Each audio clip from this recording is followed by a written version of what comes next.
नमस्कार साथियों, आपके अपने YouTube परिवार पर एक बार पुनः स्वागत है। दोस्तों, ये क्लास आप सभी साथियों के लिए बहुत ही महत्वपूर्ण क्लास रहेगी। जो भी साथी BSTC की तैयारी कर रहे हैं उन सभी साथियों के लिए तो महत्वपूर्ण रहेगी।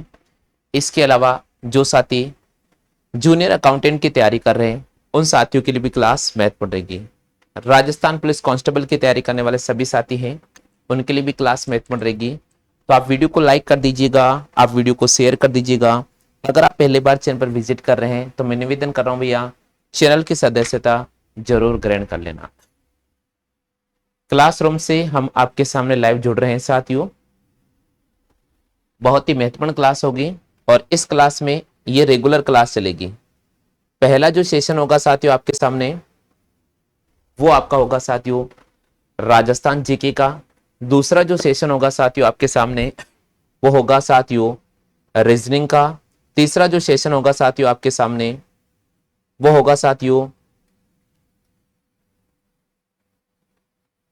हिंदी का। तो वीडियो को आप लाइक कर दीजिएगा, वीडियो को शेयर कर दीजिएगा। हाँ भाई, सभी साथियों से मैं निवेदन कर रहा हूं, जल्दी से क्लास को लाइक कर दो और क्लास को शेयर कर दीजिएगा। जो जो साथी इस समय लाइव पर आ चुके हैं, मैं निवेदन कर रहा हूं सभी साथियों से कि क्लास को लाइक कर दो भैया और क्लास को शेयर भी कर दीजिएगा।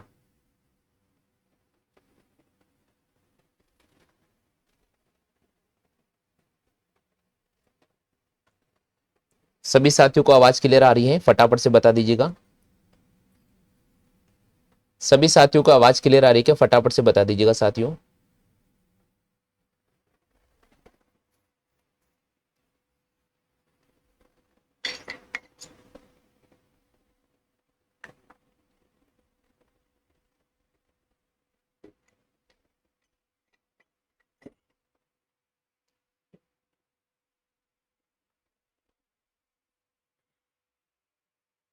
हाँ भाई, सभी साथियों को आवाज क्लियर आ रही है?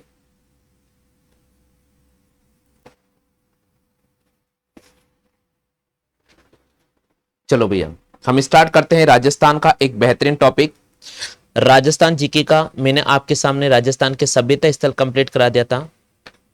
सभ्यता स्थल कंप्लीट होने के बाद आज हम आपके सामने शुरू कर रहे हैं साथियों प्रजामंडल की, क्योंकि यहां से भी क्वेश्चन एग्जाम में लगते हैं साथियों। और आपने देखा होगा साथियों, कई बार एग्जाम में जब क्वेश्चन आते हैं तो स्टूडेंट क्या करते हैं, गलत करके आ जाते हैं। लेकिन आज मैं आपको ऐसा याद कराऊंगा कि आप गलती से भी गलत नहीं करेंगे, गलती से भी आप इन प्रश्नों को गलत नहीं करेंगे। प्रजामंडल संबंधित अगर कोई भी क्वेश्चन आता है तो आप बिल्कुल भी गलत नहीं करेंगे साथियों, इतना वादा हम करते हैं साथियों आपके सामने।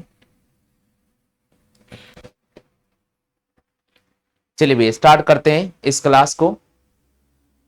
हाँ भाई, सभी साथियों से मैं निवेदन करता हूं फटाफट से शेयर कर दीजिए क्लास को। सभी साथियों से मेरा निवेदन है, फटाफट से शेयर कर दीजिए क्लास को। तो चलिए साथियों, शुरू करते हैं इस बेहतरीन सीरीज को। और आज की ये जो सीरीज होगी साथियों, इसमें हम राजस्थान का प्रजामंडल शुरू करने वाले हैं। और राजस्थान के प्रजामंडल से संबंधित कोई भी क्वेश्चन अगर एग्जाम में पूछा जाता है तो आप गलत नहीं करोगे। उसी उद्देश्य से मैंने आपके सामने ये बैच प्रारंभ किया है साथियों।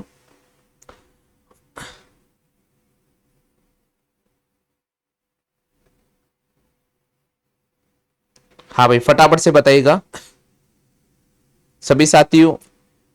आवाज आ रही है सबको? कनेक्ट हो गए सभी?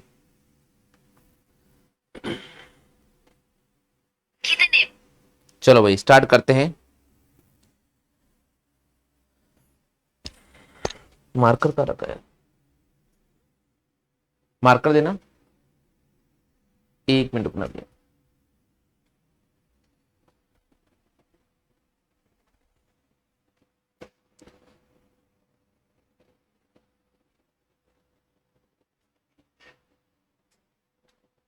याद तो नहीं है, उधर देखिए, उधर देखो आप मार्कर। वो पड़ा उस पीसी के पास में।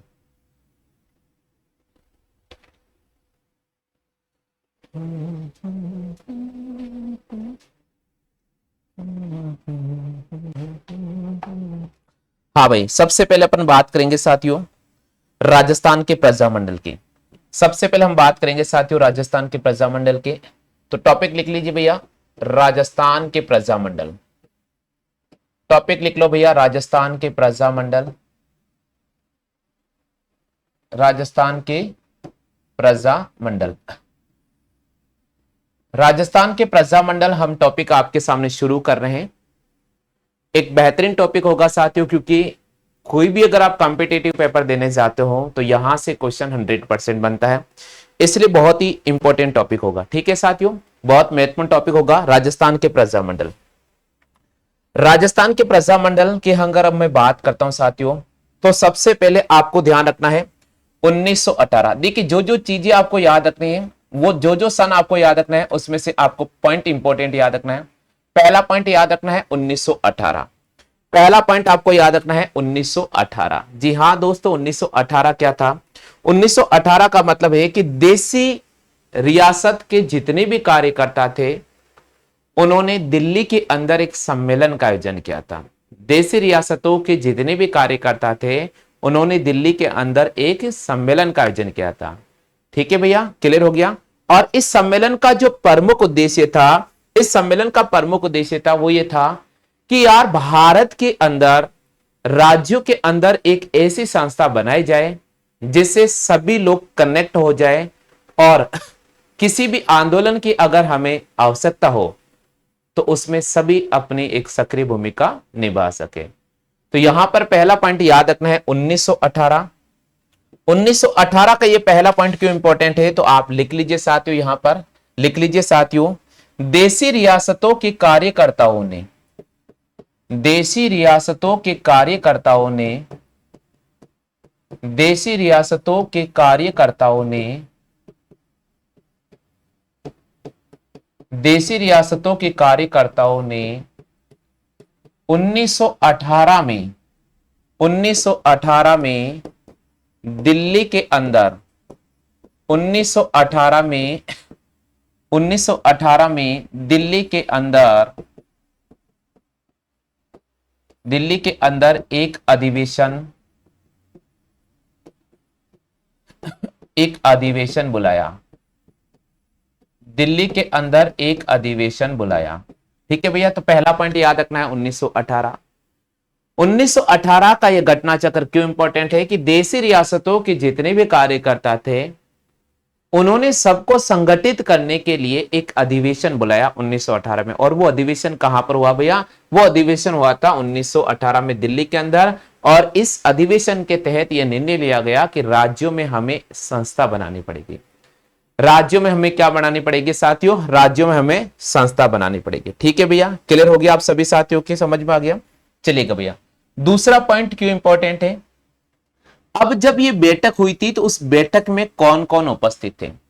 तो इस बैठक में प्रमुख प्रमुख व्यक्ति, इस बैठक में प्रमुख व्यक्ति जो उपस्थित थे, इस बैठक में प्रमुख व्यक्ति जो उपस्थित थे, देखिए भैया बहुत इंपॉर्टेंट है। 1918 में एक अधिवेशन बुलाया जाता है दिल्ली के अंदर, और इस अधिवेशन का एक प्रमुख उद्देश्य था कि जितने भी रियासतें थी उनकी कार्यकर्ताओं के द्वारा एक संगठित संस्था का निर्माण किया जाए, ताकि किसी भी अगर आंदोलन की आवश्यकता हो तो एक सक्रिय भूमिका निभा सके। तो इस बैठक के अंदर कौन कौन उपस्थित हुए थे? इस बैठक में जमनालाल बजाज उपस्थित हुए थे। इस बैठक में कौन कौन उपस्थित थे? इस बैठक में जमनालाल बजाज उपस्थित थे। इस बैठक में विजय सिंह पथिक उपस्थित थे। इस बैठक में, इस अधिवेशन में विजय सिंह पथिक उपस्थित थे। विजय सिंह पथिक उपस्थित थे। इस अधिवेशन में अर्जुन लाल सेठी उपस्थित थे। इस अधिवेशन में अर्जुन लाल सेठी उपस्थित थे साथियों। इसके अलावा इस अधिवेशन की मैं बात करता हूं, केसरी सिंह बारहट उपस्थित थे। केसरी सिंह बारहट उपस्थित थे। केसरी सिंह बारहट उपस्थित थे। ठीक है साथियों, क्लियर हो गया आगे सभी साथियों के। इसके अलावा स्वामी नरसिंह भी उपस्थित थे। तो यहां मैं लिख रहा हूं आपके सामने जो जो उपस्थित थे प्रमुख रूप से पदाधिकारी में, स्वामी नरसिंह उपस्थित थे। इसके अलावा साथियों गणेश शंकर विद्यार्थी भी उपस्थित थे। तो यहां लिख रहा हूं मैं गणेश शंकर विद्यार्थी, गणेश शंकर विद्यार्थी भी उपस्थित थे। हाँ भाई दिख रहा है सभी को, पहले साइड में देख लो एक बार, दिख रहा है क्या? चेक कर लेता हूँ, 1 मिनट रुकना भैया, 1 मिनट रुकना भैया, मैं चेक कर लेता हूँ। थोड़ा सा साइड करो आप, नहीं दिख रहा है, साइड में कट रहा है। हाँ भाई देखिए साथियों, 1918 की मैं बात करता हूं, तो 1918 में देशी रियासतों के कार्यकर्ताओं ने दिल्ली के अंदर एक अधिवेशन का आयोजन किया। इस अधिवेशन में प्रमुख रूप से जो व्यक्ति उपस्थित थे, जमनालाल बजाज, अर्जुन लाल सेठी, स्वामी नरसिंह, विजय सिंह पथिक, केसरी सिंह बाराट, इसके अलावा गणेश शंकर विद्यार्थी, इसके अलावा गणेश शंकर विद्यार्थी। क्लियर हो गया? सेठ गोविंद दास, सेठ गोविंद दास, एक को नाम लिख लो भाई, सेठ गोविंद दास, तो यहां लिख रहा हूं मैं सेठ गोविंद दास, सेठ गोविंद दास, सेठ गोविंद दास, ये लिख लीजिए भैया। हाँ भाई यहां तक लिख लो सभी साथी, फटाफट से लिख लीजिएगा, अपने नोट्स बनाते जाना भैया।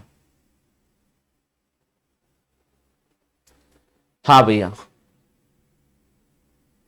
लिख लिया सभी साथियों ने? 1918 के मैं बात करता हूं, देशी रियासतों के कार्यकर्ताओं को एकजुटता में लाने के लिए 1918 में दिल्ली के अंदर एक अधिवेशन का आयोजन किया गया।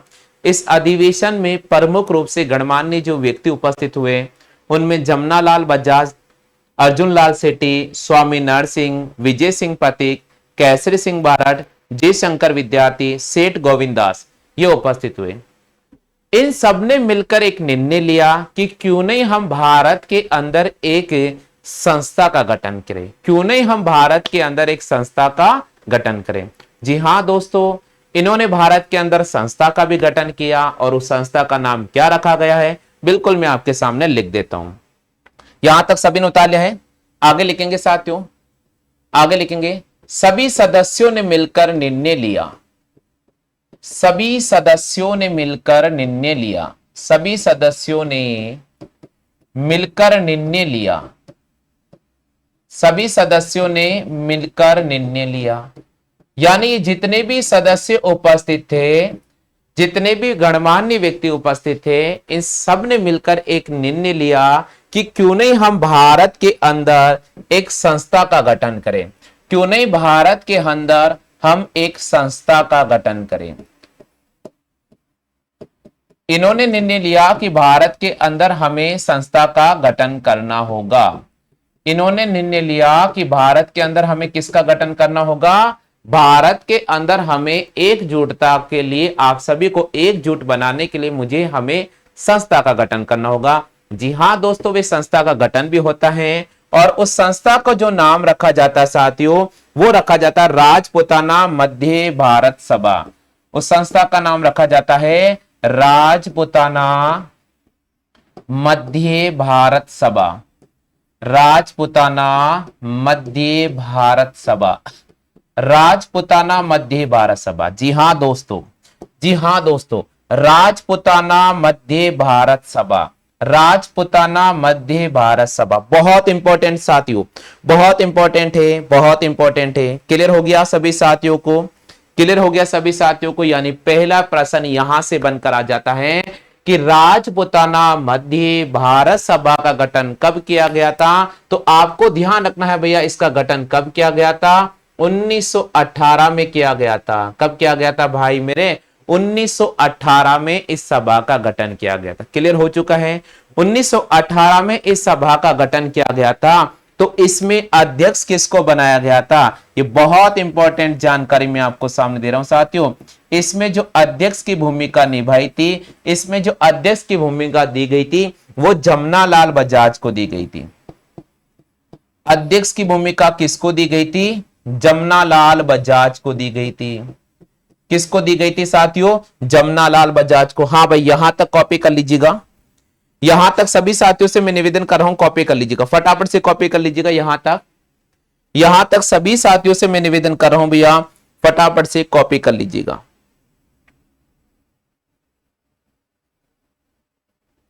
फटाफट से कॉपी कर लीजिएगा साथियों।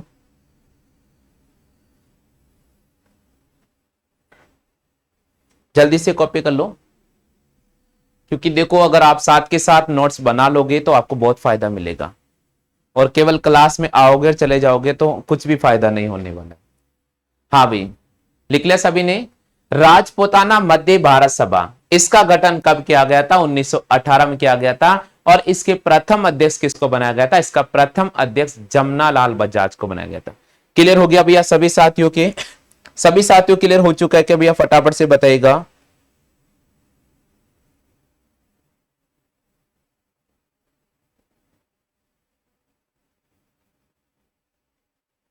ठीक है भैया। अब देखिए यहां से एक क्वेश्चन और आता है, यहां से एक क्वेश्चन और आता है साथियों, बहुत इंपॉर्टेंट है। राजपूताना, राजपूताना मध्य भारत सभा, मध्य भारत सभा, राजपूताना मध्य भारत सभा का प्रथम अधिवेशन, राजपूताना मध्य भारत सभा का प्रथम अधिवेशन, बहुत इंपॉर्टेंट है सर। राजपूताना मध्य भारत सभा का प्रथम अधिवेशन, ये क्वेश्चन कई बार आता है, तो आपको ध्यान रखना साथियों, राजपूताना मध्य भारत सभा का जो प्रथम अधिवेशन हुआ था वो हुआ था साथियों 29 दिसंबर 1918 को। कब हुआ था भाई? 29 दिसंबर 1918 को हुआ था। 29 दिसंबर 1918 को हुआ था। राजपूताना मध्य भारत सभा का प्रथम अधिवेशन कब हुआ था? 29 दिसंबर 1918 को हुआ था। अगर कोई आपसे पूछ ले कि कहां पर हुआ था, तो भैया दिल्ली के चांदनी चौक में हुआ था। कहां पर हुआ था? तो भैया ध्यान रखना है, दिल्ली के चांदनी चौक में हुआ था। कहां पर हुआ था? दिल्ली के चांदनी चौक में हुआ था। तो यहां लिखा मैंने दिल्ली के चांदनी चौक में हुआ था, अर्थात दिल्ली के चांदनी चौक में तो हुआ था, लेकिन कौन सी जगह हुआ था ये आपसे अगर पूछ ले तो आपको ध्यान रखना है मारवाड़ी पुस्तकालय में हुआ था। कहां पर हुआ था भैया? मारवाड़ी पुस्तकालय में हुआ था। मारवाड़ी पुस्तकालय में हुआ था। बिल्कुल ये पॉइंट ऑफ व्यू आपको याद रखना है। राजपूताना मध्य भारत सभा का प्रथम अधिवेशन 29 दिसंबर 1918 को हुआ था। दिल्ली के चांदनी चौक में हुआ था, मारवाड़ी पुस्तकालय में हुआ था। क्लियर हो गया सभी साथियों के सामने? क्लियर हो गया? अच्छा भैया, ये जो सम्मेलन किया गया था ये किसकी अध्यक्षता में किया गया था? देखिए बहुत इंपॉर्टेंट चीज है, सम्मेलन होता है, बाद में अध्यक्ष किसको बनाया, उपाध्यक्ष किसको बनाया, यहां पर अपन अलग अलग बताने वाला आपको। ठीक है, तो भैया ये जो सम्मेलन का आयोजन हुआ था, तो यहां लिख रहा हूं अपन सम्मेलन का आयोजन। इस सम्मेलन का आयोजन, सम्मेलन या मैं कह सकता हूं आपके सामने अधिवेशन, सम्मेलन या मैं कह सकता हूं आपके सामने अधिवेशन। इस अधिवेशन की जो अध्यक्षता की थी, इस अधिवेशन की जो अध्यक्षता की थी वो किसने की थी? बहुत इंपॉर्टेंट क्वेश्चन है। इस सम्मेलन की जो अध्यक्षता की थी पंडित गिरधर शर्मा ने की थी। यानी ये सम्मेलन हुआ था, ये अधिवेशन हुआ था, इसकी अध्यक्षता किसने की थी? इसकी अध्यक्षता की थी साथियों पंडित गिरधर शर्मा ने। पंडित गिरधर शर्मा ने, पंडित गिरधर शर्मा ने इसकी अध्यक्षता की थी। पंडित गिरधर शर्मा ने इसकी क्या की थी भैया? अध्यक्षता की थी। उन्होंने स्पष्ट तौर पर कहा कि हमें मिलकर एक साथ होकर अंग्रेजों से लड़ना होगा, क्योंकि अंग्रेज जिस प्रकार हमारे साथ अत्याचार रेगुलर कर रहे हैं, तो ये अत्याचार हमें अब सहना नहीं होगा। अब हमें हमारे खुद के वस्त्र बनाने होंगे, हमें अंग्रेजी वस्त्रों का बहिष्कार करना होगा, यानी खादी वस्त्र का ज्यादा से ज्यादा प्रयोग करना होगा, स्वदेशी को हमें अपनाना पड़ेगा। तो सम्मेलन का अधिवेशन पंडित गिरधर शर्मा की अध्यक्षता में हुआ था, और इस सम्मेलन की अध्यक्षता के बाद इसमें जो अध्यक्ष की भूमिका दी गई थी, इसमें जो अध्यक्ष की भूमिका दी गई थी वो अध्यक्ष की भूमिका किसको दी गई थी? अध्यक्ष इसमें जमनालाल बजाज को बनाया था। अध्यक्ष इसमें किसको बनाया गया था? जमनालाल बजाज को बनाया गया था। उपाध्यक्ष किसको बनाया गया था? क्वेश्चन आ जाए तो उपाध्यक्ष गणेश शंकर विद्यार्थी को बनाया गया था। उपाध्यक्ष किसको बनाया गया था? गणेश शंकर विद्यार्थी को बनाया गया था। उपाध्यक्ष किसको बनाया गया था? गणेश शंकर विद्यार्थी को बनाया गया था। उपाध्यक्ष किसको बनाया गया था भैया? गणेश शंकर विद्यार्थी को बनाया गया था। हाँ भाई, एक बार सभी साथियों से मैं निवेदन कर रहा हूं, आप यहां तक नोट कर ले, आप यहां तक नोट कर लीजिए। सभी साथियों से निवेदन कर रहा हूं भाई, नोट कर लो, क्योंकि देखो अगर आप नोट्स नहीं बनाओगे तो आप भले कितने भी क्लास से वॉच कर लो, आपको याद कभी नहीं होगा। तो अगर आप नोट्स बनाते हो तो ही आपको फायदा मिलेगा, अगर आप नोट्स नहीं बनाते हो तो भैया कोई फायदा आपको नहीं मिलने वाला है। तो अगर आपको फायदा उठाना है क्लासों का तो भैया नोट्स तो बनाने ही पड़ेंगे, फायदा उठाना है क्लासों का तो नोट्स तो बनाने ही पड़ेंगे आपको।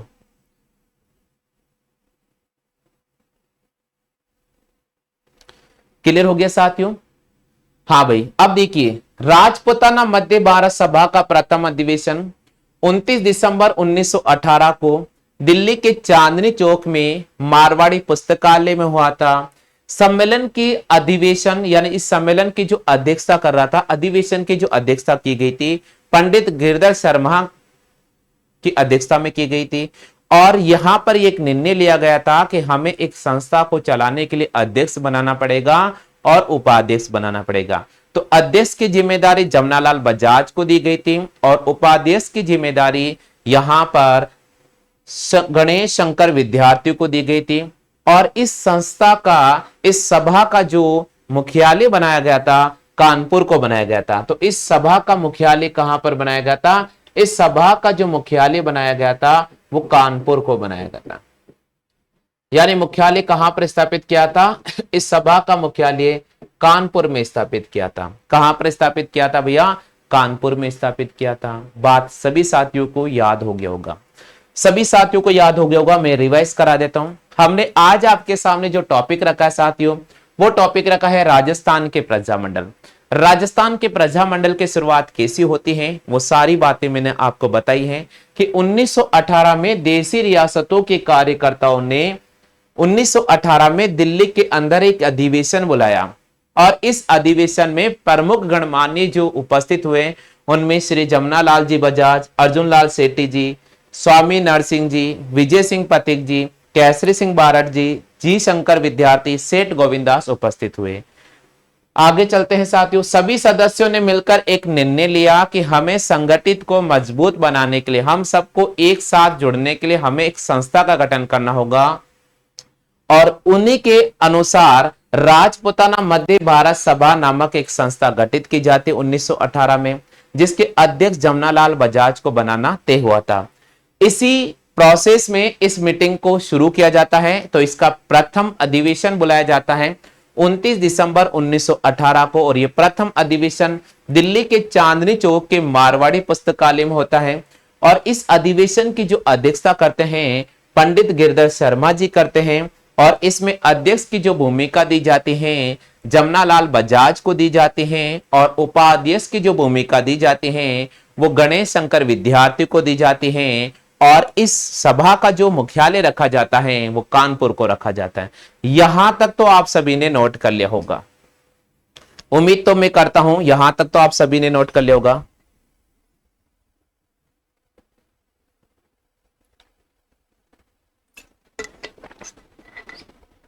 हाँ भैया, यहां तक सभी ने नोट कर लिया है? यहां तक सभी साथियों नोट कर लिया? जल्दी से बताइए भैया फटाफट से।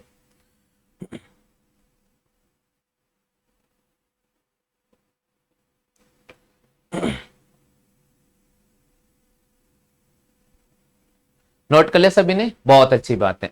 हाँ, थोड़ा शेयर कर दो। कल मैंने बोला था कि भाई 9:30 बजे क्लास स्टार्ट हो जाएगी, फिर भी अभी तक कोई स्टूडेंट्स आया नहीं है।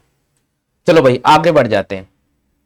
अब देखिए साथियों, राजपूताना मध्य भारत सभा, राजपूताना मध्य भारत सभा,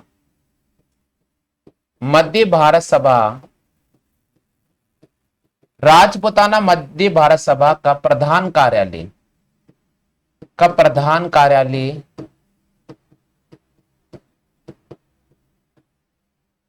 अजमेर में रखा, अजमेर को बनाया गया। यानी यह भी ध्यान रखिएगा, इसका प्रधान कार्यालय, प्रधान मुख्यालय अजमेर को बनाया गया। किसको बनाया गया साथियों? अजमेर को बनाया गया। क्लियर हो गया भैया?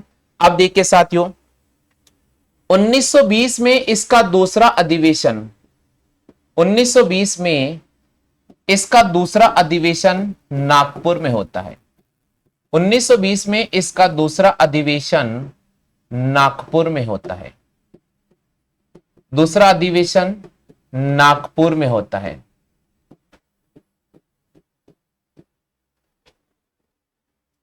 यानी 1920 में राजपूताना मध्य भारत सभा का दूसरा अधिवेशन का आयोजन कहां पर होता है भैया? नागपुर में आयोजित किया जाता है। क्लियर हो गया सभी साथियों के? क्लियर हो गया है? जल्दी से बताइए सभी साथियों, क्लियर हो चुका है? हाँ भाई, सभी साथियों क्लियर हो चुका है क्या?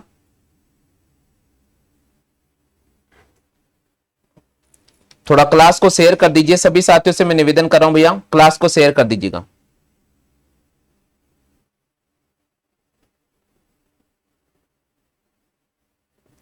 ठीक है भैया, आगे बढ़ते अपन। यानी देखो, राजपूताना मध्य भारत सभा का प्रधान कार्यालय अजमेर को बनाया था। 1920 में इसका दूसरा अधिवेशन नागपुर में होता है। और इसी प्रकार अगर बात मैं करता हूं साथियों, इसका तीसरा अधिवेशन हुआ था साथियों मार्च 1920 को। तो मार्च 1920 में इसका तीसरा अधिवेशन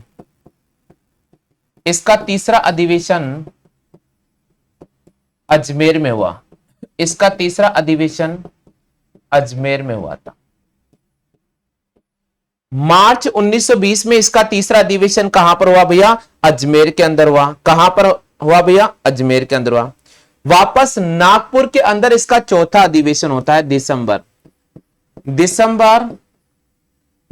के अंदर। याद रखना साथियों, दिसंबर के अंदर इसका चौथा अधिवेशन, दिसंबर के अंदर इसका चौथा अधिवेशन होता है। दिसंबर 1920 में इसका चौथा अधिवेशन होता है नागपुर में। दिसंबर 1920 में इसका चौथा अधिवेशन कहां पर होता है? नागपुर में होता है साथियों। बिल्कुल बहुत इंपॉर्टेंट है साथियों, बहुत इंपॉर्टेंट है। राजपूताना मध्य भारत सभा का प्रधान कार्यालय अजमेर को बनाया था। 1920 को इसका दूसरा अधिवेशन कानपुर में हुआ था शायद। हाँ, कानपुर में हुआ, सॉरी भैया, नागपुर में नहीं हुआ था, कानपुर में हुआ था, कानपुर में। मार्च 1920 में तीसरा अधिवेशन अजमेर में और दिसंबर 1920 में चौथा जो अधिवेशन हुआ था वो नागपुर में आयोजित किया गया था। ठीक है भैया, अब देखिए साथियों, इस प्रकार राजस्थान के अंदर भी थोड़ा थोड़ा हलचल, राजनीतिक जन जागृति को चेताने के लिए हलचल शुरू हो जाती है। भारत के अंदर भी जन जागृति को चेताने के लिए ये इस प्रकार के जो अधिवेशन बुलाए जा रहे थे। इससे एक बात तो साबित हो चुकी कि अंग्रेजों में कहीं न कहीं तनाव का माहौल उत्पन्न हो रहा था। उनको लग रहा था कि अब भारतीय जो लोग हैं हमारे प्रति आवाज उठाने लग गए। भारतीय जो लोग हैं जिनको हम रेगुलर दबाने का प्रयास कर रहे थे, अब वो थोड़े समझदार होने लग गए हैं। तो कहीं न कहीं ये जो राजनीतिक घटनाक्रम चला था, जो सक्रिय भूमिका निभा रहा था, सक्रिय आंदोलन करने जा रहे थे धीरे धीरे, और देश को एकजुटता बनाने का प्रयास किया जा रहा था, तो कहीं न कहीं अंग्रेजों के अंदर भी इसको लेकर बहुत बड़ी हलचल शुरू हो गई थी।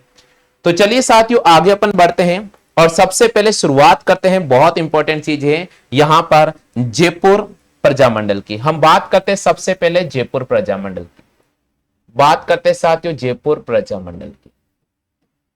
किसकी बात करते हैं साथियों? जयपुर प्रजामंडल की। दोस्तों आप सभी को पता है जयपुर प्रजामंडल से 100% एग्जाम में क्वेश्चन आएगा, 100% एग्जाम में क्वेश्चन आता है। सभी साथियों को याद भी होता है। कुछ ऐसे साथी हैं जो इसको पढ़ते हैं लेकिन भूल जाते हैं। आपको बिल्कुल भी नहीं भूलना है, बिल्कुल भी नहीं भूलना है। वैसे तो जयपुर प्रजामंडल बहुत बड़ा प्रजामंडल है साथियों। आपको पता है कि जब मैंने पेड बैच के अंदर इस क्लास को कम से कम जब पढ़ा रहा था, प्रजामंडल 4 क्लास में कंप्लीट हुआ था। लेकिन आपको यहां पर ध्यान रखना है, अभी हम बीएसटीसी लेवल के हिसाब से पढ़ रहे हैं, राजस्थान पुलिस कांस्टेबल के हिसाब से पढ़ रहे हैं, तो वहां पर आपको ज्यादा गहराई से नहीं पढ़ना है। जो इंपॉर्टेंट क्वेश्चन बनते हैं उन्हीं पर अपन फोकस करेंगे। तो सबसे पहले बात करते हैं साथियों जयपुर प्रजामंडल। जयपुर प्रजामंडल की स्थापना कब हुई थी? तो सबसे पहले आपको ध्यान रखना है, जयपुर प्रजामंडल की जो स्थापना हुई थी 1931 में हुई थी। जयपुर प्रजामंडल की स्थापना कब हुई थी साथियों?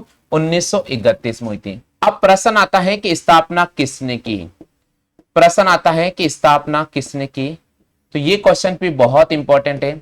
जयपुर प्रजामंडल की स्थापना 1931 में हुई थी। स्थापना किसने की थी? तो कपूर चंद पाटनी ने की थी। कपूर चंद, याद रखिएगा, कपूर चंद पाटनी, कपूर चंद पाटनी ने की थी। स्थापना किसने की भैया? कपूर चंद पाटनी ने की थी। ठीक है भैया, क्लियर हो गया आप सभी साथियों को। यानी जयपुर प्रजामंडल का गठन 1931 में किया जाता है। और किसने की, यानी इसकी स्थापना किसने की? तो स्थापना की अगर बात करते हैं तो स्थापना कपूर चंद पाटनी ने की थी। यहां तक सभी साथियों को याद हो गया है? एस सिंह जी, हाँ भैया, क्लास को शेयर कर दीजिएगा, क्लास को शेयर कर दो भैया, फटाफट से शेयर कर दीजिएगा। मैं निवेदन कर रहा हूं सभी साथियों से, फटाफट से शेयर कर दीजिएगा। ठीक है भैया, अब देखिए साथियों, यहां से और क्या आ सकता है? यहां से महत्वपूर्ण जो पॉइंट है आपको याद रखना है, 1936 से 1937 में, 1936 से 1937 के दौरान इसका पुनर्गठन किया गया था। जयपुर प्रजामंडल का पुनर्गठन किया गया था। अब प्रश्न आता है, जयपुर प्रजामंडल का पुनर्गठन कब किया गया था? जयपुर प्रजामंडल का पुनर्गठन किया गया था 1936 से 1937 में।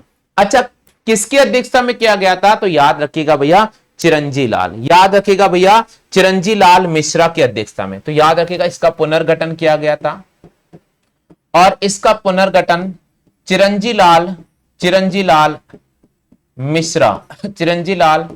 मिश्रा की अध्यक्षता में किया गया था। तो प्रश्न आता है कि जयपुर प्रजामंडल का पुनर्गठन कब किया गया था? जयपुर प्रजामंडल का जो पुनर्गठन किया गया था 1936 से 1937 में किया गया था, चिरंजी लाल मिश्रा की अध्यक्षता में किया गया था। ठीक है भैया, क्लियर हो गया आगे सभी साथियों को? ठीक है भैया, अब आगे बढ़ जाते हैं। यहां तक बहुत, हाँ भाई देखो नोट्स, आप सभी साथियों से निवेदन में कर रहा हूं, आप सभी साथियों से मैं निवेदन कर रहा हूं भाई, क्लास को जल्दी से लाइक भी करना है, शेयर भी करना है। सभी साथियों को क्लास को लाइक भी करना है और शेयर भी करना है भैया, ठीक है? हाँ भाई, यहां तक सभी साथियों के याद हो गया क्या? यहां तक याद हो गया? एक बार, अब स्टूडेंट थोड़े जुड़ गए हैं तो मैं रिवीजन करा देता हूं। अब स्टूडेंट जुड़ गए हैं तो थोड़ा मैं रिवीजन करा देता हूं भैया। देखो, ये सीधा आपके सामने लाइव क्लास चल रहा है क्लासरूम से। बहुत इंपॉर्टेंट क्लास है साथियों। जो भी साथी बीएसटीसी की तैयारी कर रहे हैं उन साथियों के लिए तो एक बेहतरीन क्लास होगी। इसके अलावा जूनियर अकाउंटेंट की तैयारी कर रहे हैं, एलडीसी की तैयारी कर रहे हैं, पटवार की तैयारी कर रहे हैं, उन साथियों के लिए भी क्लास महत्वपूर्ण रहेगी। हमने आज आपके सामने राजस्थान का जो टॉपिक स्टार्ट किया है वो राजस्थान के प्रजामंडल स्टार्ट किया है। और आपको ज्यादा नहीं डिटेल से पढ़ना है, आपको केवल पॉइंट ऑफ व्यू याद होनी चाहिए जो एग्जाम की दृष्टि से महत्वपूर्ण होते हैं। हमें कोई इतिहास नहीं पढ़ना है, हमें केवल वही पढ़ना है जहां से हम सिलेक्टेड पढ़े और क्वेश्चन सेलेक्ट करके हम सीधे एग्जाम में सेलेक्ट हो सके। तो याद रखिएगा, मैं वही तरीका बताऊंगा कि कम पढ़ो लेकिन अच्छा पढ़ो, एग्जाम में सेलेक्ट हो जाओ। तो सबसे पहला पॉइंट आपको याद रखना है 1918।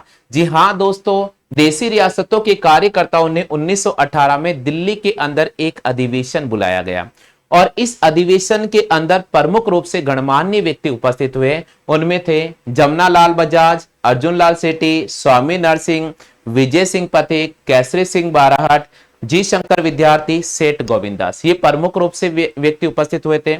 अब इन सबने मिलकर एक निर्णय लिया था कि यार हम सबको एकजुटता बनाना है, सभी राज्यों को, सभी प्रांतों को हमें मिलकर एक संस्था का निर्माण करना होगा। तो इसी तहत इन्होंने सबने एक निर्णय लिया और इस निर्णय के तहत राजपूताना मध्य भारत सभा नामक संस्था गठित की गई थी 1918 में और इसकी अध्यक्षता की जो जिम्मेदारी दी गई थी जमनालाल बजाज को दी गई थी। आगे चलते हैं साथियों, राजपूताना मध्य भारत सभा का गठन कैसे होता है? राजपूताना मध्य भारत सभा का जो गठन होता है 29 दिसंबर 1918 को होता है। दिल्ली के चांदनी चौक मारवाड़ी पुस्तकालय में एक सम्मेलन, इस अधिवेशन इसका किया जाता है और इस अधिवेशन की जो अध्यक्षता की जाती है पंडित गिरधर शर्मा की देखरेख में की जाती है। और इस अधिवेशन में यह निर्णय लिया गया कि हमें अगर इस संस्था को मजबूत बनाना है तो हमें इसमें अध्यक्ष और उपाध्यक्ष की जिम्मेदारी प्रमुख रूप से देनी होगी। तो अध्यक्ष की जो जिम्मेदारी दी गई थी जमनालाल बजाज को दी गई थी और उपाध्यक्ष की जो जिम्मेदारी दी गई थी गणेश शंकर विद्यार्थी को दी गई थी और इसका मुख्यालय बनाया गया था वो कानपुर में बनाया गया था। कहां बनाया गया था? कानपुर में बनाया गया था। आगे बढ़ते हैं साथियों, राजपूताना मध्य भारत सभा का जो प्रधान कार्यालय बनाया गया था वो अजमेर को बनाया गया था 1920 में इसका दूसरा जो अधिवेशन होता है साथियों वो कानपुर में होता है। 1920 में ही इसका तीसरा अधिवेशन होता है साथियों वो अजमेर में होता है। और दिसंबर 1920 में इसका चौथा अधिवेशन होता है वो नागपुर में होता है। जयपुर प्रजामंडल की हम बात कर रहे हैं साथियों। जयपुर प्रजामंडल की जो स्थापना होती है 1931 में होती है।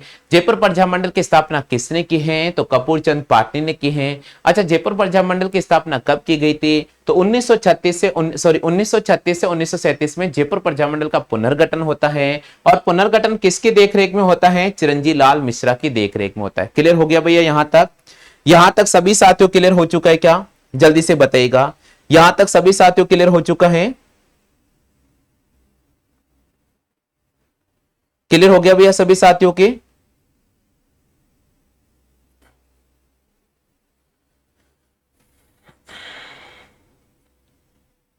ठीक है भैया, अब देखिएगा यहां पर जो चिरंजी लाल मिश्रा की, तो इसका मतलब पुनर्गठन होता है। और पुनर्गठन होने के बाद अध्यक्ष की जिम्मेदारी, पुनर्गठन होने के बाद अध्यक्ष किसको बनाया जाता है? पुनर्गठन होने के बाद अध्यक्ष बनाया जाता है चिरंजी लाल मिश्रा को। चिरंजी लाल मिश्रा को। प्रश्न कई बार आता है, प्रश्न कई बार आता है साथियों, प्रश्न कई बार आता, आप ध्यान रखिएगा।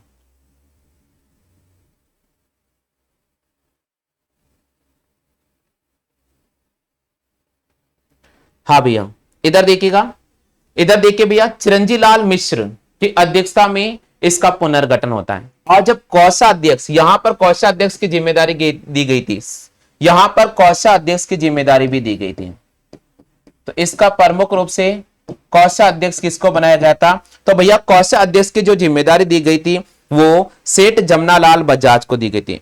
ठीक है भैया, क्लियर हो गया? कोषाध्यक्ष किसको बनाया गया था? सेठ जमनालाल बजाज को बनाया था। सेठ जमनालाल बजाज को बनाया था। सेठ जमनालाल बजाज को बनाया गया था।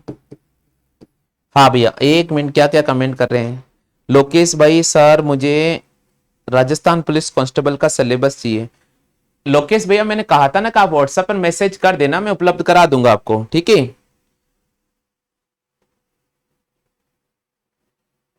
हाँ, आप व्हाट्सएप पर मुझे मैसेज कर दीजिएगा भैया, मैं आपको उपलब्ध करा दूंगा। व्हाट्सएप पर आप मुझे मैसेज कर देना भैया, मैं आपको उपलब्ध करा दूंगा। ठीक है, चलिए भैया, कोषाध्यक्ष किसको बनाया गया था? सेठ जमनालाल बजाज को बनाया गया था। सेठ जमनालाल बजाज को। देखो, अगर मैं आपके कमेंट पे ध्यान नहीं दे पा रहा हूं तो आप कोई भी स्टूडेंट्स बुरा नहीं माने, क्योंकि साथियों आपको पता है कि जब ये प्रजामंडल बहुत बड़ा टॉपिक है और आपको कम से कम 2 क्लासों में इसको कंप्लीट करना जरूरी होगा। तो अगर अपन बातों में रह जाएंगे तो फिर बढ़ा नहीं पाएंगे, इसलिए आप थोड़ा ध्यान रखिएगा। मेरा ध्यान है आपके कमेंट में देख रहा हूं, लेकिन थोड़ा मुझे क्या टॉपिक कंप्लीट कराना है भैया। हाँ, क्लियर हो गया यहां तक सभी साथियों के? क्लियर हो गया क्या यहां तक? उतारते जाना भैया, जल्दी से उतारते जाना है फटाफट से।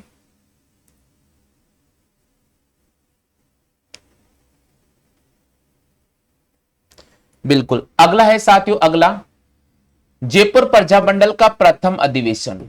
जयपुर प्रजामंडल का प्रथम अधिवेशन। जयपुर प्रजामंडल का प्रथम अधिवेशन।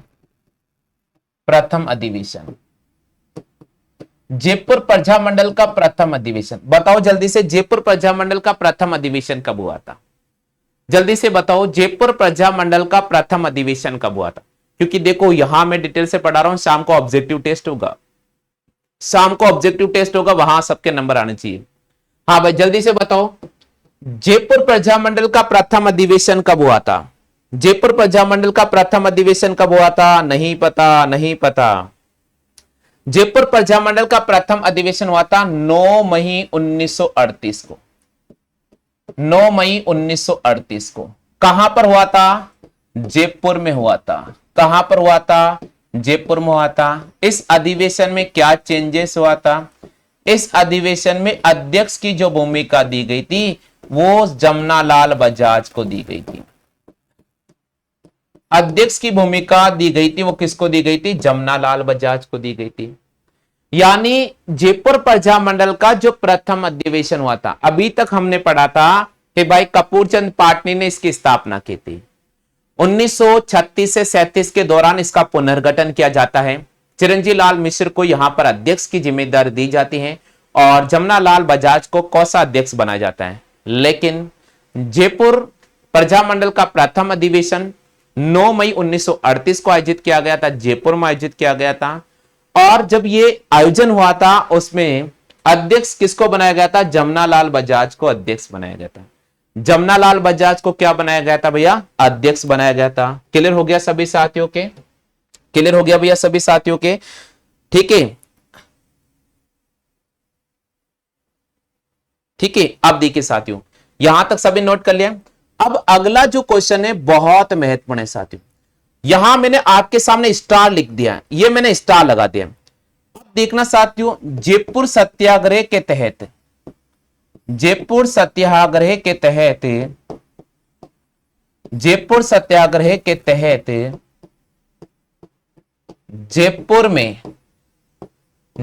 में देखिए बहुत इंपॉर्टेंट है साथियों, जयपुर सत्याग्रह के तहत जयपुर में हीरालाल शास्त्री जी ने, हीरालाल शास्त्री जी ने, हीरालाल शास्त्री जी ने, हीरालाल शास्त्री जी ने 12 मार्च 1939 को, 12 मार्च 1939 को जयपुर दिवस मनाया था।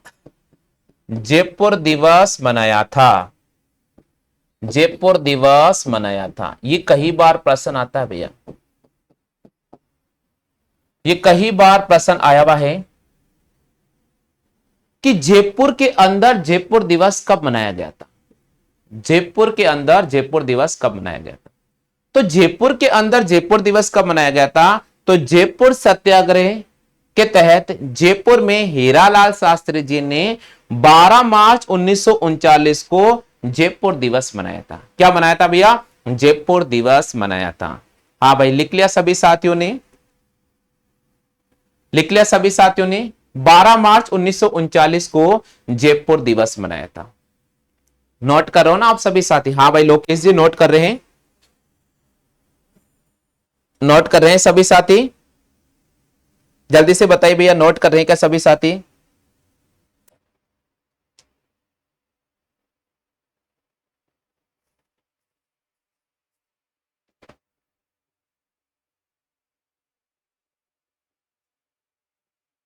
चलिए भैया आगे बढ़ जाते हैं।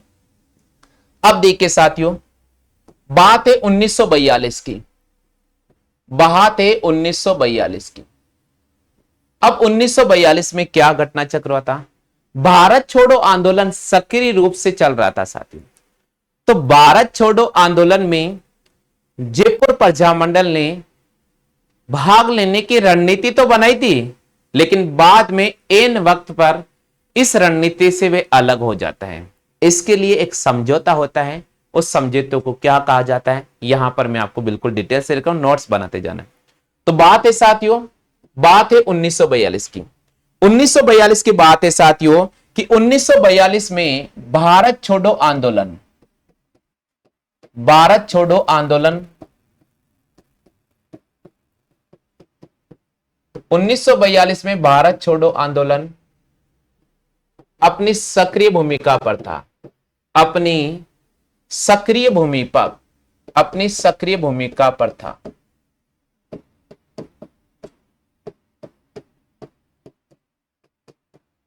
उन्नीस सौ 1942 में भारत छोड़ो आंदोलन बहुत ज्यादा तीव्र हो रहा था। सभी रियासतें भारत छोड़ो आंदोलन में भाग ले रही थी। अंग्रेजों को बोला कि आप चले जाइए, आप आपके जहां से आए वहां चले जाओ, आप हमें परेशान मत करो, हम बहुत ज्यादा सहन कर लिए आपकी परेशानी। अलग अलग संस्थाएं सब इस आंदोलन में समर्थन दे रही थी। कांग्रेस का यहां पर समर्थन कर रहे थे। उनको लग रहा था कि क्योंकि हम सब मिलकर अगर लड़ेंगे तो अंग्रेज कहीं ना कहीं दबाव में महसूस करेगा, और जब ये दबाव में महसूस करेगा तो क्या पता हमारे लिए कोई अच्छा एक निर्णय सामने आ जाए। तो 1942 में भारत छोड़ो आंदोलन अपनी एक सक्रिय भूमिका पर था। उस दौरान साथियों हमें याद रखना है, उस दौरान प्रजामंडल के जो प्रमुख थे हीरालाल जी शास्त्री, उस दौरान प्रजामंडल के जो प्रमुख थे, प्रजामंडल के प्रमुख, उस दौरान प्रजामंडल के जो प्रमुख थे साथियों, प्रजामंडल के प्रमुख हीरालाल जी शास्त्री, प्रजामंडल के प्रमुख हीरालाल जी शास्त्री, हीरालाल जी शास्त्री और प्रजालाल के प्रजामंडल के प्रमुख हीरालाल जी शास्त्री और जयपुर के प्रधानमंत्री और जयपुर के प्रधानमंत्री और जयपुर के प्रधानमंत्री और जयपुर के प्रधानमंत्री सर मिर्जा इस्माइल के मध्य एक समझौता होता है। प्रजामंडल के प्रमुख हीरालाल जी शास्त्री, क्योंकि उस समय प्रजामंडल के अध्यक्ष थे हीरालाल जी शास्त्री, तो प्रजामंडल के प्रमुख हीरालाल जी शास्त्री और जयपुर के प्रधानमंत्री सर मिर्जा इस्माइल के मध्य एक समझौता होता है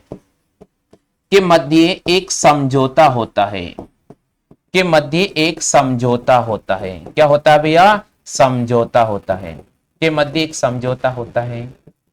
अब सुनिएगा, यहां तक तो आपको याद हो गया होगा, क्योंकि हर चीज आप याद करो भैया। 1942 में भारत छोड़ो आंदोलन अपनी एक सक्रिय भूमिका निभा रहा था, सक्रिय भूमिका के रूप में आगे बढ़ता हुआ जा रहा था। तब जयपुर प्रजामंडल में ने भी भाग लेने के लिए अपनी रुचि बनाई थी। उस स्थिति में जयपुर के जो प्रधानमंत्री थे वो कौन थे साथियों? जयपुर के प्रधानमंत्री थे सर मिर्जा इस्माइल। उन्होंने जयपुर प्रजामंडल के अध्यक्ष हीरालाल जी शास्त्री को बुलाया और दोनों के मध्य एक समझौता हुआ और उस समझौते का नाम रखा गया था जेंटलमैन समझौता। उस समझौता का नाम रखा गया था जेंटलमैन समझौता।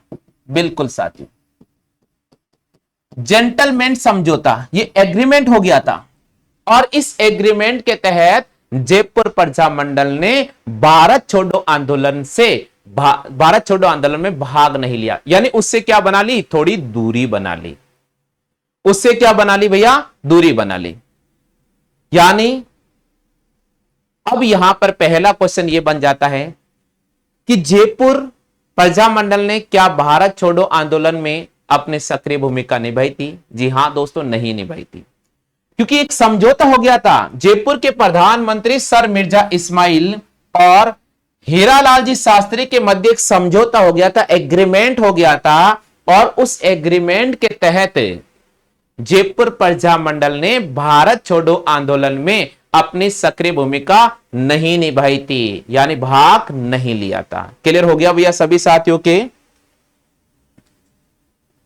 सभी साथियों क्लियर हो चुका है क्या? हाँ भैया, लोकेश भैया बहुत अच्छी बात है। क्लियर हो गया सभी साथियों के?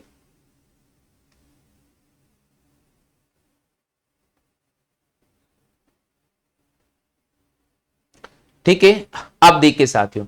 हाँ भाई, यहां तक सभी ने उतार लिया क्या? आप सभी ने उतार लिया यहां तक? जल्दी से बताओ भैया, उतार लिया तो आगे बढ़ जाते हैं। सभी ने उतार लिया क्या?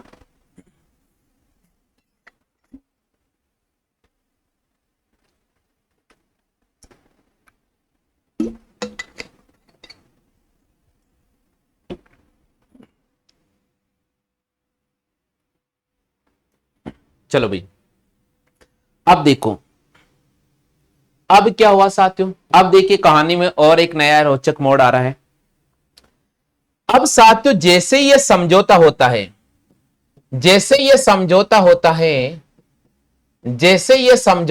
है, तो क्या होता है साथियों? समझौता होने से जयपुर प्रजामंडल ने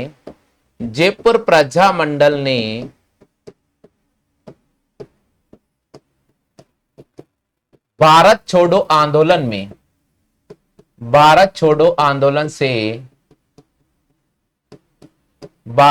आंदोलन से दूरियां बना ली, दूर हो गया। यानी जयपुर प्रजामंडल भारत छोड़ो आंदोलन से दूरियां बना ली, यानी अपने आप से अलग कर लिया। अपने आप से क्या कर लिया भैया? अलग कर लिया। अब जैसे अपने आप को अलग कर लिया, तब बाबा हरिश्चंद्र के बात समझ में नहीं आई। बाबा हरिश्चंद्र के बात ये समझ में नहीं आई और बाबा हरिश्चंद्र ने कहा, यार तुम ऐसा क्या कर रहे हो यार? आप तो अंग्रेजों का सपोर्ट कर रहे हो, हम सब एकजुटता से लड़ रहे हैं, अंग्रेजों को भगाने की कोशिश कर रहे हैं, और आप तो अंग्रेजों का सपोर्ट कर रहे हो। हीरालाल जी शास्त्री जी ने कहा कि देखो ये अपना आंतरिक मामला है, और अपन अगर इसमें नहीं शामिल हो तो अच्छा है, क्योंकि हमें अंग्रेजों ने अच्छे पद देने के लिए बोला है। तो बाबा हरिश्चंद्र ने कहा भाई ऐसा करो, आप अच्छे पद ले लो, मुझे कोई फर्क नहीं पड़ता है, मैं अपने आप को आपसे अलग कर रहा हूं। तब बाबा हरिश्चंद्र ने अलग हो गए, यानी बाबा हरिश्चंद्र ने जयपुर प्रजामंडल से जयपुर प्रजामंडल से अलग होने का निर्णय लिया। जयपुर प्रजामंडल से अलग होने का निर्णय लिया, अलग होने का निर्णय ले लिया। यानी उन्होंने कहा भाई मेरे तो ये बात समझ में नहीं आती है, ऐसा करता हूं, मैं तो आज से आपको बाय बाय कहता हूं, टाटा टाटा कहता हूं, मैं मेरे घर पे अलग चले जाता हूं, कोई दिक्कत नहीं, आप मत भाग लो, लेकिन मुझे तो देश के लिए कुछ करना पड़ेगा, मैं तो भाई भारत छोड़ो आंदोलन में भाग लूंगा। तो उन्होंने कहा कि भाई मैं तो अलग हो रहा हूं, यानी उन्होंने जयपुर प्रजामंडल से अलग होने का निर्णय ले लिया, और जैसे वे अलग हो जाते हैं उन्होंने एक नया संगठन बनाना शुरू कर दिया। तो बिल्कुल बहुत इंपॉर्टेंट है साथियों, 1942 में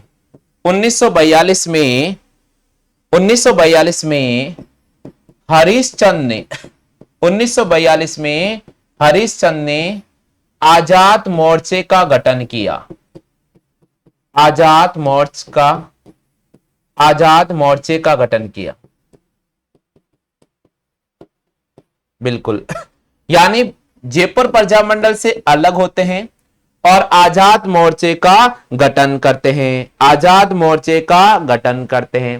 प्रश्न आता है साथियों, आजाद मोर्चे का गठन कब किया गया था? तो हमें राइट करना होगा 1942 में। किसके द्वारा किया गया था? तो याद रखना है हरिश्चंद्र ने किया था, बाबा हरिश्चंद्र ने किया था। यहां तक सभी साथियों को याद हो गया है?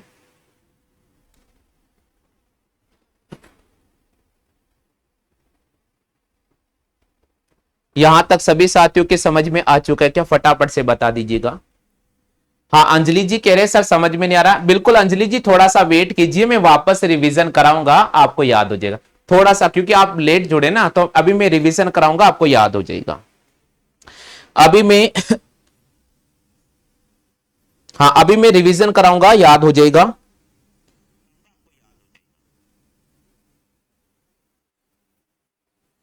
बिल्कुल क्लियर हो गया है। अब देखो यहां तक वापस समझा रहा हूं, इधर देखो। हाँ भाई अंजलि, यहां से देख लेना आप। अंजलि यहां से सुन लीजिए मेरी बात। जयपुर प्रजामंडल, देखो आपको ज्यादा नहीं याद रखना, जो मैं बातें बता रहा हूं बस वे याद रखना। जयपुर प्रजामंडल की अगर मैं बात करता हूं साथियों, तो जयपुर प्रजामंडल की स्थापना 1931 में की गई थी। 1931 में जयपुर प्रजामंडल का गठन किया जाता है, कपूर चंद पाटनी के द्वारा किया जाता है। 1936 से 1937 के दौरान इसका पुनर्गठन किया जाता है, और पुनर्गठन किसकी अध्यक्षता में किया जाता है? चिरंजी लाल मिश्रा की अध्यक्षता में किया जाता है। क्योंकि गठन के बाद में यह प्रजामंडल अपनी सक्रिय भूमिका नहीं निभा रहा था, यानी भाई गठन हो गया तो फिर उस हिसाब से इसको अपनी सक्रिय भूमिका निभाना चाह रहा, पढ़ना चाहिए था, सक्रिय भूमिका निभानी चाहिए थी, वो नहीं निभा पा रहा था। यानी एक प्रकार से सुस्त हो गया, मामला बहुत ज्यादा सुस्त हो गया। तो सुस्त हो गया तो इसको तंदुरुस्त बनाने के लिए 1936 से 37 में इनका पुनर्गठन किया गया। और पुनर्गठन किसने किया था? चिरंजी लाल मिश्र ने किया था। चिरंजी लाल मिश्र को क्या बना दिया गया था? यहां पर अध्यक्ष बनाया गया था, और कोषाध्यक्ष की जिम्मेदारी सेठ जमनालाल जी बजाज को दे दी गई। आगे चलते हैं। जयपुर प्रजामंडल का प्रथम अधिवेशन बुलाया गया था। कब बुलाया गया था? 9 मई 1938 को बुलाया गया था। कहां पर बुलाया गया था? जयपुर बुलाया गया था। और उस प्रथम अधिवेशन में यह निर्णय लिया गया था कि भाई जमनालाल बजाज को इसका अध्यक्ष बना दिया जाए। तो भाई यहां पर सेठ जमनालाल बजाज को यहां पर इसका अध्यक्ष बनाया गया था। जयपुर सत्याग्रह के तहत जयपुर में हीरालाल जी शास्त्री ने 12 मार्च 1939 को जयपुर दिवस मनाने की घोषणा की थी। जैसे जयपुर दिवस मनाने की घोषणा की गई थी, तो जयपुर के प्रधानमंत्री यानी अंग्रेजी प्रधानमंत्री वो बहुत ज्यादा टेंशन में आ गए। उनको लगा था कि यार ये जो सक्रिय संगठन ये बना रहे हैं ये धीरे धीरे बड़ा होता जा रहा है, यानी जिस प्रकार अणु अणु अणु मिलकर कई बड़े परमाणु का निर्माण नहीं कर दे, तो उन्होंने सोचा कि भाई ये संगठन कहीं बड़ा नहीं हो जाए। ये संगठन भारत छोड़ो आंदोलन में भाग लेने की घोषणा भी कर चुका था और भारत छोड़ो आंदोलन को सक्रिय भूमिका निभा रहा था, यानी उसको एक ताकत देने का प्रयास भी कर रहा था। उसी ताकत को रोकने के लिए 1942 में जयपुर प्रजामंडल के अध्यक्ष हीरालाल जी शास्त्री और जयपुर के प्रधानमंत्री सर मिर्जा इस्माइल के मध्य एक समझौता होता है और समझौते में कहा भाई अपन दोनों भाई हैं और आपको मेरी बात माननी पड़ेगी, आपको भारत छोड़ो आंदोलन में भाग नहीं लेना पड़ेगा। आप क्यों खामे अपनी प्रजा को, अपने यहाँ के जो वो है जन लोग हैं उनको आप परेशान कर रहे हो, क्यों भाग ले रहे हो, आप कुछ भी नहीं कर सकते हो, अंग्रेज बहुत खतरनाक है, अंग्रेज बहुत बड़े हैं, उनके पास बहुत ज्यादा ताकत है, आप क्यों भाग ले रहे हो। तो इस प्रकार जो भी उनके मध्य बात होगी ये तो मेरे को भी पता नहीं, कोई मैं तो वहां उपस्थित नहीं था, मैं तो केवल आपको याद कराने के लिए बोल रहा हूं। तो भाई इनके मध्य एक समझौता होता है और उस समझौते का नाम रखा गया था जेंटलमेंट समझौता, जेंटलमेंट एग्रीमेंट।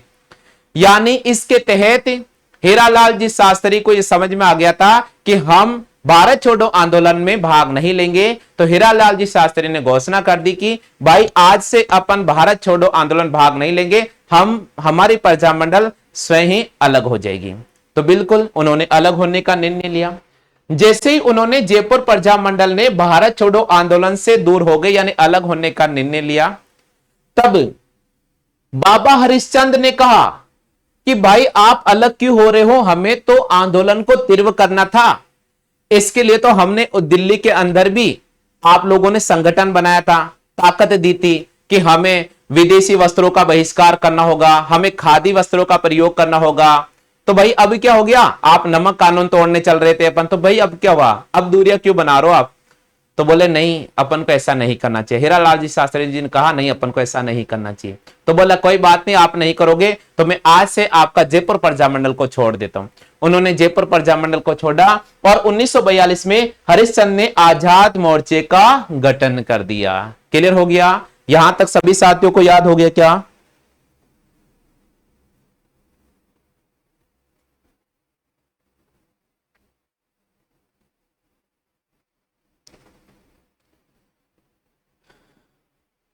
हाँ भाई क्लियर हो गया यहां तक सभी साथियों क्लियर हो चुका है क्या।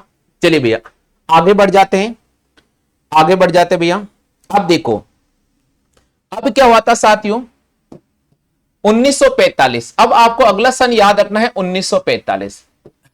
अगला सन क्या याद रखना है 1945।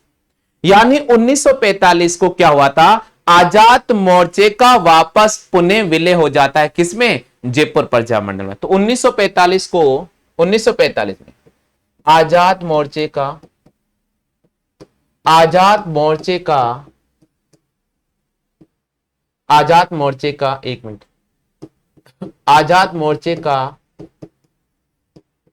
पुनः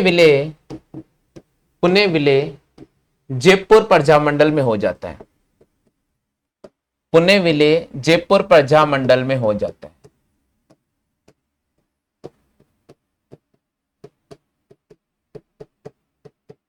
बिल्कुल आजाद मोर्चे का पुनः विलय जयपुर प्रजामंडल में हो जाता है।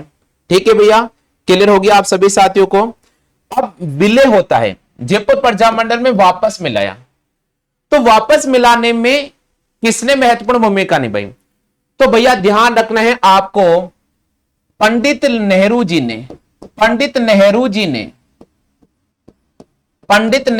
ने इस विलय में महत्वपूर्ण भूमिका निभाई,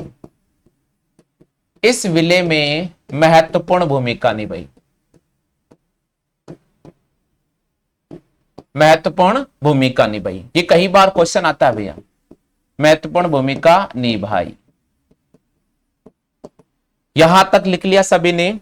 हाँ भाई लिखते चलना, आप सभी साथियों से निवेदन में कर रहा हूं, लिखते चलना भैया।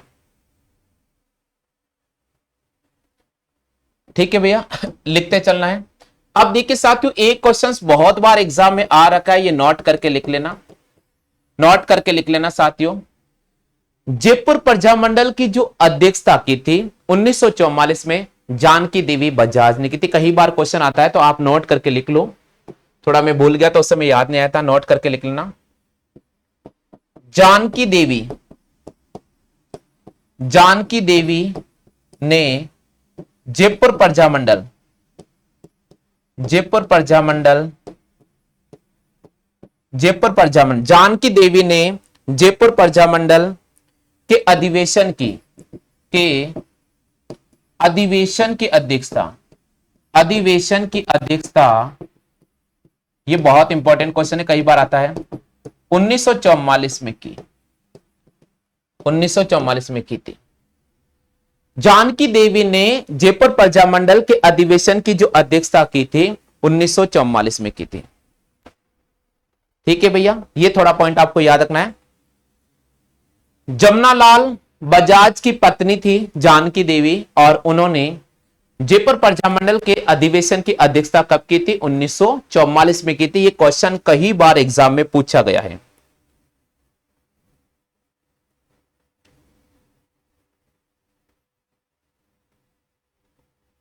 लिख लिया भैया।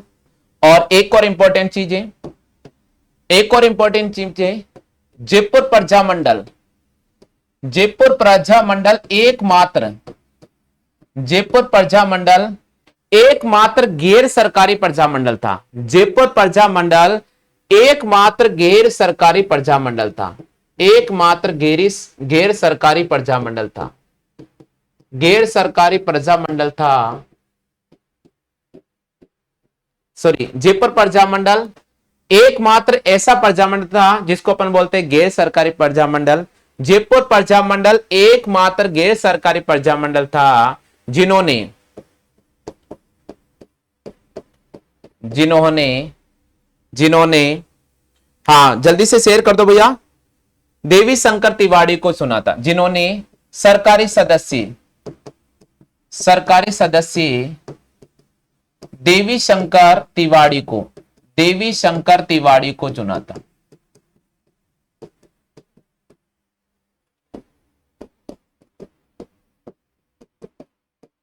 ये भी याद रखना है, यानी सरकारी सदस्य देवी शंकर तिवारी इसमें शामिल थे। इसलिए जयपुर प्रजामंडल एकमात्र ऐसा गैर सरकारी प्रजामंडल था जिसने सरकारी सदस्य देवी शंकर तिवारी को चुना था। ठीक है भैया, ये कई बार क्वेश्चन आता है, कई बार क्वेश्चन आता है भैया। ठीक है साथियों, क्लियर हो गया? यहां तक सभी ने कॉपी कर लिया क्या? पानी की बोतल हो गया, एक मिनट रुकना भैया, मैं थोड़ा पानी पी लेता हूं, लाइट सूख गया मेरा तो।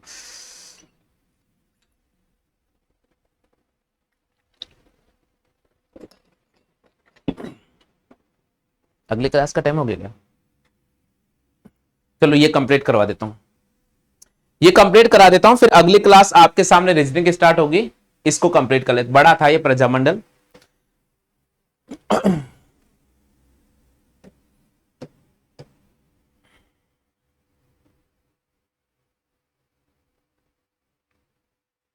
उन्नीस में जयपुर के अंदर, जयपुर में 1949 में जयपुर में किसान सुरक्षा अधिनियम, किसान सुरक्षा अधिनियम पारित किया गया था। किसान सुरक्षा अधिनियम पारित किया गया था, अधिनियम पारित किया गया था। ये क्वेश्चन भी कई बार आ जाता ना, इसलिए लिख लो आप यार, इसके पेपर में आ रखा है। 1949 में जयपुर प्रजामंडल में किसान सुरक्षा अधिनियम पारित किया गया था। 1949 में जयपुर प्रजामंडल में किसान सुरक्षा अधिनियम पारित किया गया था। क्लियर हो गया साथियों? तो इस क्लास में मैंने आज आपको जयपुर प्रजामंडल पूरा पढ़ाने का प्रयास किया है, और उम्मीद तो मैं करता हूं सभी साथियों को जो भी एग्जाम में बनने वाले क्वेश्चन है वो मैंने सारे करवा दिए, जो भी एग्जाम में बनने वाले क्वेश्चन थे वो सारे करवा दिए। और इस क्लास के माध्यम से मैंने राजस्थान मध्य भारत सभा का गठन कैसे हुआ वो बताने का प्रयास किया है, और इसके अलावा जयपुर प्रजा मंडल के जो BST लेवल के जो भी क्वेश्चन बनेंगे, राजस्थान पुलिस कांस्टेबल लेवल के क्वेश्चन बनेंगे, पूरा कराने का प्रयास किया है। तो चलते हैं साथियों, अगली क्लास में आपके सामने रीजनिंग की स्टार्ट कर रहा हूं, और रीजनिंग की क्लास में हम आपके सामने जो टॉपिक पढ़ाने जा रहे हैं वो है साथियों पासा। पासा टॉपिक चल रहा था ना कल, तो बिल्कुल रीजनिंग का अगला टॉपिक आपके सामने स्टार्ट हो रहा है, पासा। बने रहिए साथियों, क्लास के अंदर रेगुलर लाइव लेना है आपको, बने रहिए क्लास के अंदर रेगुलर आपको लाइव लेना है।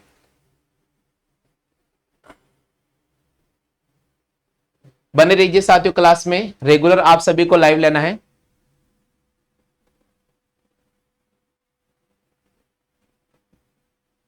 हाँ भाई, रीजनिंग का अगला टॉपिक आपके सामने स्टार्ट हो रहा है भैया, पासा। थोड़े से बने रहिएगा।